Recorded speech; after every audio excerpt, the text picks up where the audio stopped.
Good afternoon, your financial independence investors.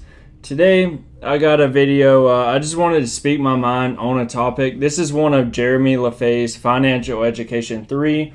He went further in depth with this. You know, I try to keep my videos short. That way I don't waste y'all's time. Y'all can go look up other stocks or, enjoy your life. I'm going to try to keep this short and basically my opinion on what's going on in the markets while we're seeing such a sell-off. But then again, the Dow Jones, the S&P 500, the NASDAQ, if they're not going down a whole lot, they're either going up or staying the same. But these small cap stocks, mainly 10 billion and below market caps, we're seeing a pretty good sell-off. I mean, it may go up one day, but if you look at a 1 month chart, a 3 month chart, we're seeing a pretty good sell-off. So today is going to be going over that, what I think about that topic in general. As soon as the market opens tomorrow, I got another Hyliion video coming out. I'm not selling out of Hyliion. In fact, I actually just bought 50 more shares. I'm at 1,000 shares even. If you look at my Dropbox video, the one I posted earlier today, you can see all my positions. I opened up 2 options plays, which I may add more to if the market does continue to downturn. Before we get into this, make sure you subscribe, like, comment. If you want daily stock market news, every single day the market's open, we're always here. If it ain't one video, it's 2, every once in a while, 3 videos a day. Really been grinding. So without further ado, let's get into this. So if you haven't watched Jeremy LaFay Financial Education 3 video, the one he posted just a couple hours ago, I was on the way back from the gym. I was listening to it. I usually try to get a lot of insight from him because he's been very successful. And he's who I want to be in the future as far as, his lifestyle, stuff like that. He's kind of like my role model, if you want to say that. He kind of made a video going over these hedge fund managers and the outflows of the hedge funds. That's what we're going to be going over. So the global hedge fund outflow since Q2 of 2009, this is the highest it's ever been. So AUM declines below 3 trillion for the first time since 2016, and outflows concentrated in firm managers above 5 billion. So 5 billion is just going out. Well, this is record highs of outflows from these hedge funds, which control the majority of the stock market since Q2 of 2009, the financial crisis. So investors pulled 33 billion out of hedge funds globally as markets spiraled down for the first quarter, according to hedge fund research. So this is the largest quarterly outflow since Q2 of 2009, and that being 42 billion, and the 4th largest in the industry's entire history, with the 3rd largest outflow occurring from Q4 2008 through Q2 of 2009, an estimated 20.6 billion.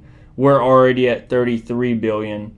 And I could expect in the next 30 days, they're really trying to get these valuations down. They're saving their assets and they're going to eventually redeploy those. That's what hedge funds do. So they're taking profits right now.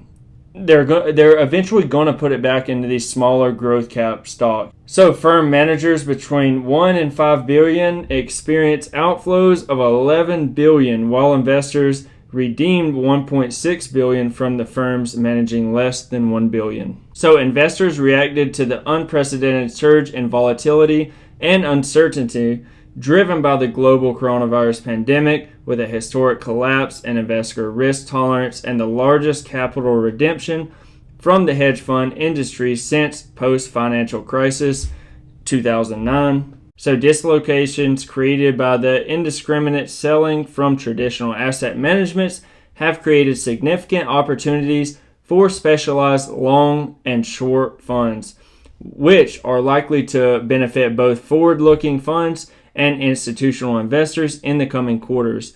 Like I said, they're taking their money out now. They're taking some of their profits. And if you look at Jeremy LaFay's video, it's actually really smart what they're doing. However, I don't think it's right that the hedge funds are actually doing this. They should not be able to manipulate stock markets like this. Through the pandemic, there has been a lot of new investors, and for the most part, I do feel like it is going to be good. For the most part, even if people do lose money, it's still important for them to care about their finances, care about their retirement, their investing accounts, whether that's a 401k or a traditional investment account where they're picking individual stocks, or even index fund investors. So throughout all of this, I feel like it is going to be beneficial to us, regular people, to care about our finances. There's going to be some people that shy away from the stock market, some people that lose maybe a lot of money. They're investing in these high-flying stocks, and then they think the stock market's a scam. That really happened a lot in the dot-com bubble. But throughout all of this, I think there is going to be a pretty decent percentage of people, even if they do lose their money, they're going to educate themselves, like YouTube, like how I mainly learned, and looking up Warren Buffett, some of his philosophies. Like, they're going to educate themselves. So overall, I feel like it is good for us individual retail investors. And if you go and watch Jeremy LaFae's Financial Education 3, his video he just posted like a couple hours ago, it really does make sense what hedge funds are doing right now. That's not necessarily me saying it's right. I feel like it's wrong that they're actually able to do this. So to sum up his basically 17-minute video, a lot of these hedge fund managers, like, they're kind of, I don't even know if I can say this, but they're kind of pissed off at us retail investors. The GameStop situation, people like trying to take down hedge funds and stuff. That's a losing battle, Whereas, take me for instance. I got around $60,000 in the stock market. I can't compete with somebody who's got multi-billions, if not hundreds of billions of dollars invested. It's just a losing battle. And at the end of the day, it does make sense for them to basically get people out of these GameStops and all these, a lot of these really good stocks like, Palantir.